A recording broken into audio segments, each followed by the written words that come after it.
Hello మిత్రమా, మనకి వర్డ్స్ని use చేస్తున్నప్పుడు ఆ వర్డ్స్ తర్వాత ఎలాంటి ప్రిపోజిషన్ యూజ్ చేయాలి అనే కన్ఫ్యూజన్ మనకి ఎక్కువగా వస్తుంది. సో ఆ కన్ఫ్యూజన్ తీసేయడానికి కొన్ని పదాలకి ఖచ్చితంగా కొన్ని రకాలైన ప్రిపోజిషన్స్ ఆఫ్ అని, టు అని, ఆఫ్ అని, విత్ అని, ఎట్ అని ఇలా వస్తుంటాయి.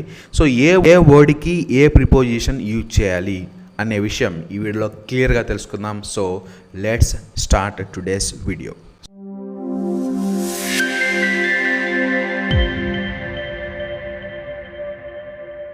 సో ఇక్కడ మీకు లిస్ట్ ఇచ్చాను, ఆ లిస్ట్ చూడండి ఒకసారి. ఫస్ట్ వర్డ్, దాని తర్వాత వచ్చే ప్రిపోజిషన్, తెలుగు మీనింగ్, అలాగే ఇంగ్లీష్ సెంటెన్స్, తెలుగు సెంటెన్స్ కూడా మనం చూద్దాం. నేను ఎప్పుడు వీడియో అప్లోడ్ చేసినా అవి మీకు డైరెక్ట్గా రావాలంటే ఇక్కడ వాట్సాప్ స్కానర్ ఉంది, స్కాన్ చేయండి. ఒకవేళ మీకు మన ఇంగ్విత స్పోకెన్ ఇన్స్టిట్యూట్ తరపు నుంచి పర్సనల్ ట్రైనింగ్ కావాలంటే ఈ నెంబర్కి కాల్ చేయండి. అలాగే ఈ వీడియో డిస్క్రిప్షన్ సెక్షన్లోకి వెళ్తే మీకు ఈ పీడిఎఫ్ దొరుకుతుంది, యాజ్ వెల్ యాజ్ నేను ఎప్పుడు వీడియో అప్లోడ్ చేసినా అవి డైరెక్ట్గా మీ వాట్సాప్కి వస్తాయి. సో ఇక్కడ చూస్తే మనము అక్యూజ్ అంటే దోషి అని నిరూపించటం, లేకపోతే ఆరోపించబడిన, ముద్దాయి అని చెప్పటం, దోషిగా పరిగణించటం చేస్తే మనము అక్యూజ్ అని అంటాం. సో అక్యూజ్ తర్వాత ఆఫ్ అనే ప్రిపోజిషన్ రావాలి. Accused of. So he was accused of stealing the money. అతను డబ్బు దొంగిలించినందుకు ఆరోపించబడ్డాడు. అంటే అక్యూజ్ వచ్చిన ప్రతిసారి ఆఫ్ అనే ప్రిపోజిషన్ యూజ్ చేయండి. ఇవి మీకు అంటే బ్యాంక్ ఎగ్జామ్స్కి, ఎస్ఎస్సి ఎగ్జామ్స్కి, అలాగే క్యాంపస్ ప్లేస్మెంట్స్కి, మీరు బీటెక్ కాలేజీలో ఉంటే క్యాంపస్ ప్లేస్మెంట్స్ కూడా ఈ ప్రిపోజిషన్ నుంచి మీకు 4 నుంచి 5 క్వశ్చన్స్ అనేది కంపల్సరీగా వస్తాయి. కాబట్టి జాగ్రత్తగా చివరి వరకు వీడియోని చూడండి, నేర్చుకోండి. So addicted. సో అడిక్ట్ అనే పదం వస్తే, అడిక్ట్ అనే వర్డ్ వస్తే మీరు ఖచ్చితంగా టు ప్రిపోజిషన్ యూజ్ చేయాలి. అడిక్ట్ అంటే ఆసక్తి గల, లేకపోతే వ్యసనపరుడు. దేనికైనా బానిసైనా, దేనినైనా వ్యసనం చేసుకున్నా మీరు అడిక్టెడ్ తర్వాత టు ప్రిపోజిషన్ రాయండి. For example, she is addicted to watching TV serials. ఆమె టీవీ సీరియల్స్లు చూడటానికి ఆసక్తి కలిగి ఉంది, లేకపోతే బానిస అయిపోయింది అని మనం చెప్పచ్చు. అలాగే అఫ్రైడ్ ఆఫ్. అఫ్రైడ్ అంటే భయపడటం. అఫ్రైడ్ తర్వాత ఆఫ్ అనే ప్రిపోజిషన్ రావాలి, భయపడటం. He is afraid of the dark. అతనికి చీకటి భయం.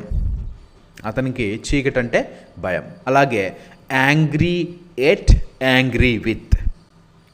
ఎట్ని ఎప్పుడు యూజ్ చేయాలి, విత్ని ఎప్పుడు యూజ్ చేయాలంటే, ఎట్ అంటే పాసంతో యూజ్ చేయండి, విత్ అంటే బిహేవియర్ని యూజ్ చేయండి.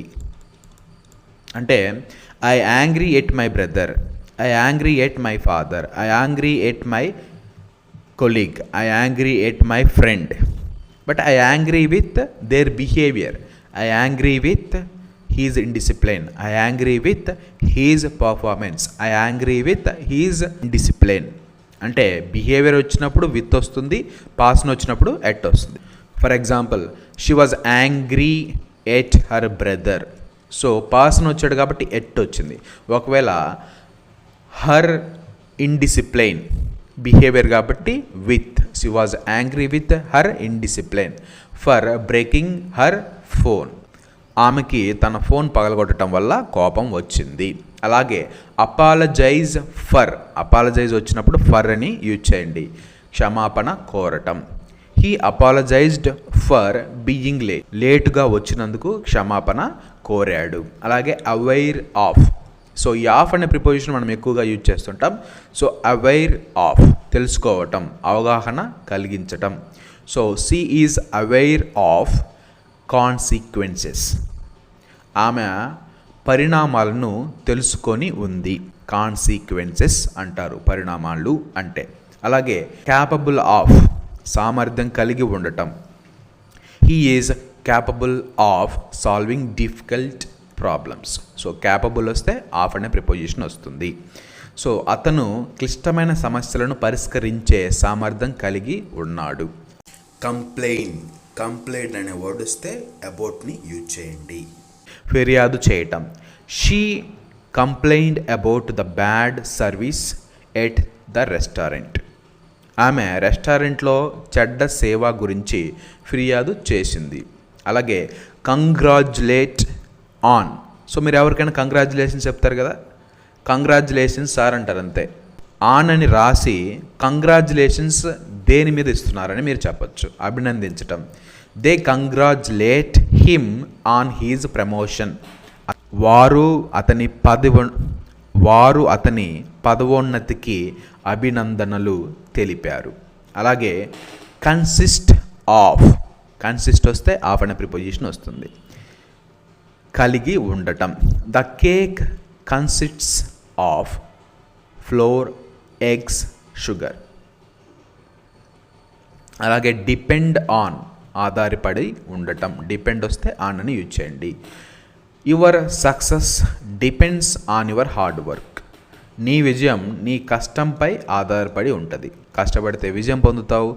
బాగా ప్రాక్టీస్ చేస్తే ఇంగ్లీష్ మాట్లాడగలవు. ఇంగ్లీష్ బాగా మాట్లాడితే కాన్ఫిడెన్స్ వస్తుంది. కాన్ఫిడెన్స్ వస్తే ఏ జాబ్ అయినా నీకు వస్తుంది. అలాగే డ్రీమ్ ఆఫ్, కలలు కనటం. సో డ్రీమ్ వస్తే ఆఫ్ అనే ప్రిపోజిషన్ యూజ్ చేయండి. He dreams of becoming a pilot. So అతను పైలట్ అవ్వాలని కలలు కంటున్నాడు. అలాగే ఇంట్రెస్ట్ ఇన్. ఇంట్రెస్ట్ వచ్చిన ప్రతిసారి ఇన్ అనే ప్రిపోజిషన్ యూజ్ చేయండి. ఆసక్తి కలిగి ఉండటం. She is interested in learning French. ఆమెకి ఫ్రెంచ్ నేర్చుకోవటం అంటే ఇంట్రెస్ట్. సో ఇంట్రెస్ట్ వచ్చినప్పుడు ఇన్ అని యూజ్ చేయండి. గుడ్ ఎట్, బాగా చేయగలగటం. అంటే ఏదైనా ఒక పనిలో నువ్వు నిష్ణాతుడు అయితే, నీకు ఆ కెపాసిటీ ఉంటే గుడ్ ఎట్ అని యూజ్ చేయండి. He is good at playing chess. Chess బాగా అతను చెస్ బాగా ఆడతాడు. అలాగే ఇక్కడ పూర్ ఇన్ అని రావాలి.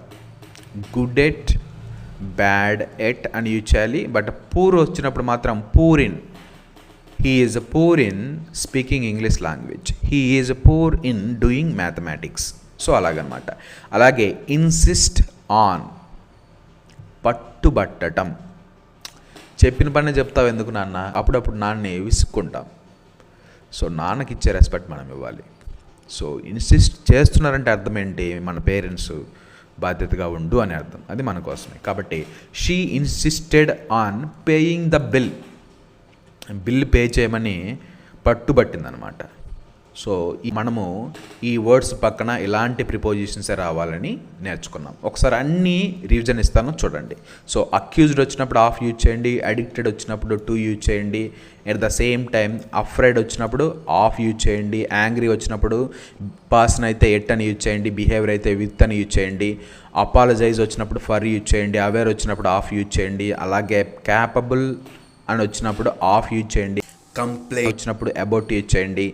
కంగ్రాచులేట్ అని వచ్చినప్పుడు ఆన్ యూజ్ చేయండి. కన్సిస్ట్ అని వచ్చినప్పుడు ఆఫ్ యూజ్ చేయండి. డిపెండ్ వచ్చినప్పుడు ఆన్ యూజ్ చేయండి. At the same time dream వచ్చినప్పుడు ఆఫ్ యూజ్ చేయండి. ఇంట్రెస్టెడ్ అని వచ్చినప్పుడు ఇన్ యూజ్ చేయండి. గుడ్ వచ్చినప్పుడు ఎట్ యూజ్ చేయండి. ఇన్సిస్ట్ వచ్చినప్పుడు ఆన్ యూజ్ చేయండి. So this is how you can learn prepositions. So thank you for watching. ఈ పీడిఎఫ్ మీకు కావాలంటే ఈ వీడియో డిస్క్రిప్షన్ సెక్షన్లోకి వెళ్తే మన వాట్సాప్ గ్రూప్ ఉంటుంది. ఆ గ్రూప్లోకి మీరు జాయిన్ అవుతే నేను ఎప్పుడు వీడియో అప్లోడ్ చేసినా మీకు వస్తుంది. పీడిఎఫ్తో పాటు మీకు ఆ వీడియో మీరు పొందొచ్చు. అలాగే నెక్స్ట్ మంత్ 10th మనకు ఒక బ్యాచ్ స్టార్ట్ అవుతుంది. మీరు కనుక ఇంట్రెస్ట్ ఉంటే ఆ బ్యాచ్లో జాయిన్ అవ్వచ్చు. మీ యొక్క కమ్యూనికేషన్ని ఇంప్రూవ్ చేయడానికి నేను ఎప్పుడూ మీతో పాటు నడుస్తూ ఉంటాను. Thank you all for watching. And thank you so much for your support and faith in Engvita Spoken Institute. Thank you all for watching.